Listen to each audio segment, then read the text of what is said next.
করে একেবারে নাম বলে দিলেই পারতেন জামাত ইসলামী। তিনি বলছেন যে মাঝে মাঝে নেকাব খুললে ভালো, এটাও খুলে দিতেন। এখানে নেকাব রাখলেন কেন উনি? যে এখান থেকে 700 টাকার একটা কি জানি 700 কোটি টাকার লোন কে নিয়েছে, এটা কোনো একটা দলের নির্বাচনী ফান্ডে ফান্ডিং করা হয়েছে। আমি এটা পরিষ্কার জানতে চাই উনি জামাতকে এটার দ্বারা মিন করেছেন কিনা। যদি উনি মিন করে থাকেন, I am taking absolute challenge.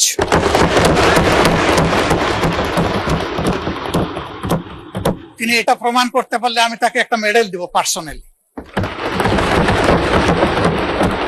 এরপরে কার ছেলে কার নাতি কোন কোম্পানি, শুধু ইসলামিক ব্যাংক না, যে কোনো ব্যাংক থেকে চুরি ডাকাতি অসততার মাধ্যমে কিছু নিয়ে যদি আত্মসাৎ করে থাকে, তার ব্যাপারে অবশ্যই তদন্ত করে স্টার্ন অ্যাকশন দেশের বিদ্যমান আইনে নেওয়া উচিত।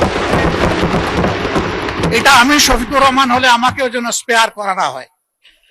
আমাদের বিরোধী দলীয় নেতা চ্যালেঞ্জ করেছেন যে ইসলামিক ব্যাংক থেকে যে টাকাগুলো বের হয়েছে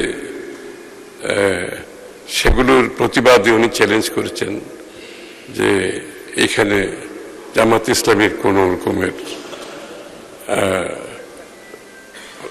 এর সাথে জড়িত না। উনি চ্যালেঞ্জ করেছেন, গোল্ড মেডেল দিতে বলেছেন। মাননীয় স্পিকার, এই দাবিটা কিন্তু সালমান রহমানও করতে পারে।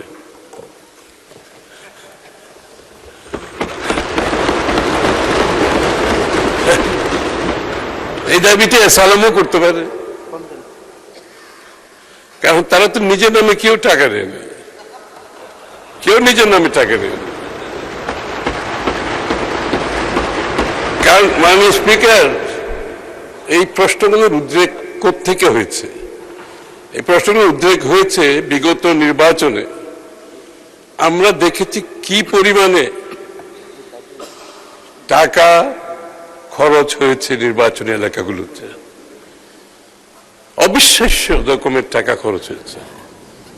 প্রত্যেকটি নির্বাচনী এলাকায় আমরা বিপুল অঙ্কের টাকার সম্মুখীন হয়েছি। এমন এমন ক্যান্ডিডেট যাদের কোনো ব্যবসা নেই, বাণিজ্য নাই, বুঝলাম নির্বাচনী আইন ভায়োলেট করেও ব্যবসা বাণিজ্য থাকলে নিজের পয়সা খরচ করতেছে।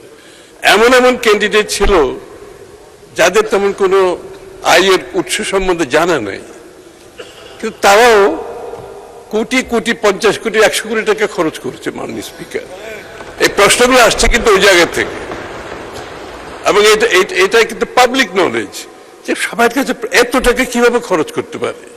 তো এটা একটা বিষয় আছে, এটা আমাদের বোঝা দরকার। এটা অনেক কারণে, শুধু ব্যাংকের থেকে টাকা নিয়ে যাওয়ার কারণ না, আরেকটা কারণ হচ্ছে আমাদের নির্বাচনী ব্যবস্থা, গণতান্ত্রিক ব্যবস্থাকে এটা বাধাগ্রস্ত করবে। এই ধরনের অর্থ আপনি আনআর্নড ইনকাম, যারা ইনকাম আর্ন করে না, এই টাকা যখন পলিটিক্সে আসে সেটা রাজনীতির জন্য খুবই ক্ষতিকর। মাননীয় স্পিকার।